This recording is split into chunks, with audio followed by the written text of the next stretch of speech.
What to do, YouTube? It is that time of week again. First things first, we got to go over the AFC playoff picture real quick. And I would like to say the Miami Dolphins are put in another scenario where it's a possibility that they have to do what they have to do for us to end up going to the playoffs. I've seen it way too many times, aside from the 2016 season. Last year, the 2017 season with Jay Cutler, we had an opportunity to end up making the playoffs. We just had to win our games. 2015 seasons, opportunity to win the last couple of stretch of games, did not get it done. 2014, 2013, same thing. Now, the 2018 season, the Miami Dolphins have to win the last two games of the season. It is imperative. And plus, it's inexcusable for us not to win these two games. But let's go ahead and talk about the playoff, what it takes for us to actually get into the playoffs.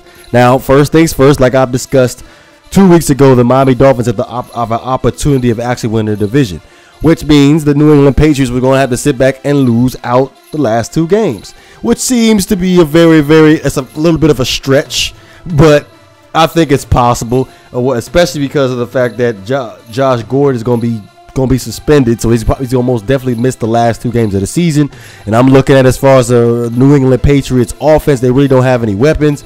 Gronkowski's not exactly the Gronkowski that we all know that he could be. Edelman is dropping the ball a little bit. Chris Hogan, I forgot he was totally on the team, to be honest with you. So, and Tom Brady, of course, is not exactly playing the Tom Brady that we know. So I think that we have a good chance for the New England Patriots to lose out, which will go to show that if it is that Tom Brady is actually on the decline, this is the perfect opportunity for us to squeeze into the playoffs, to squeeze up in there. Now, the other scenario would be for the Colts, the Ravens, and the Titans to lose. But we have to have either the Titans or the Colts to lose. That is a must this week. So it is an absolute must that one of these teams have to lose. I'm really pulling for the Miami Dolphins to end up winning the AFC East. I think it's time for us to take that title away from the New England Patriots. It's been way too long. But let's go ahead and get into the preview. As far as defensively, look, sell out the run. I mean, sell out, like literally sell out, except for the defensive backs, because Bobby McCain was doing that like crazy last week.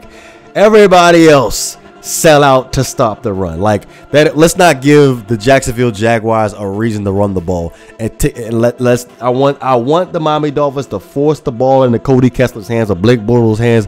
Whoever's going to be the starter this week for the Jacksonville Jaguars, I want them to throw the ball. I think our defensive backs are way better than the receivers that they have on their team. Not one of them has over 1,000 yards receiving. I feel like we favor in that defensive back matchup. We have Xavier Howard coming back from the injury. There should be no reason why we shouldn't lock up these receivers. It should be no reason at all. Now, we've been having this issue all week long about Rashad Jones not being happy with his position. Now, I feel like this is an opportunity for TJ McDonald and Rashad Jones to rotate that high safety position, especially because we're playing against Cody Kessler, not exactly a deep thrower of the football, and just the matchup that we have. So it gives the opportunity for us to see exactly where TJ McDonald is as far as his coverage skills.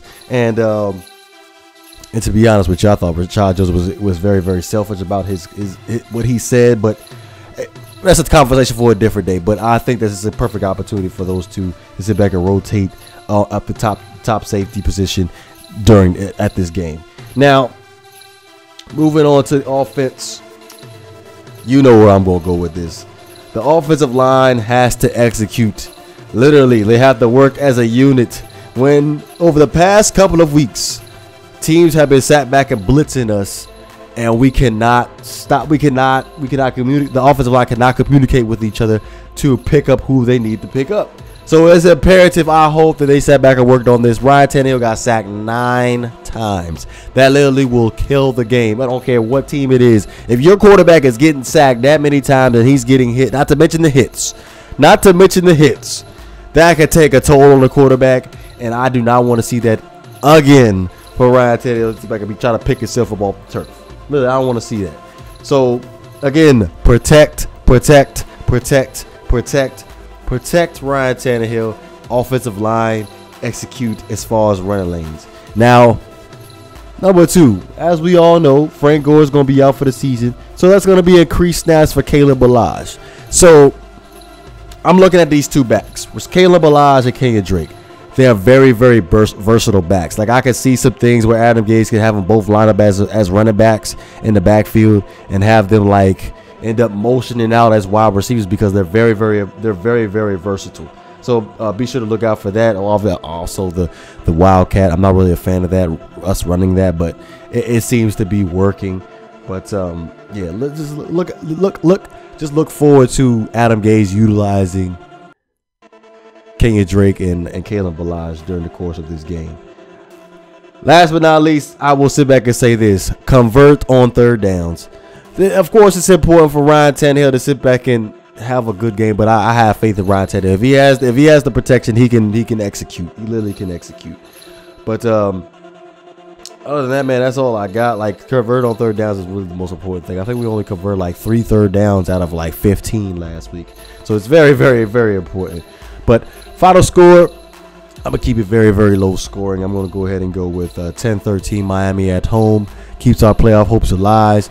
We are literally playing for our lives right now. We have to win out. I repeat, we have to win out. But let me know what you guys think. You know what it is. If you enjoy the content, please don't forget to hit that like and subscribe button. This is GreatOne DeVore. I'm up out of here.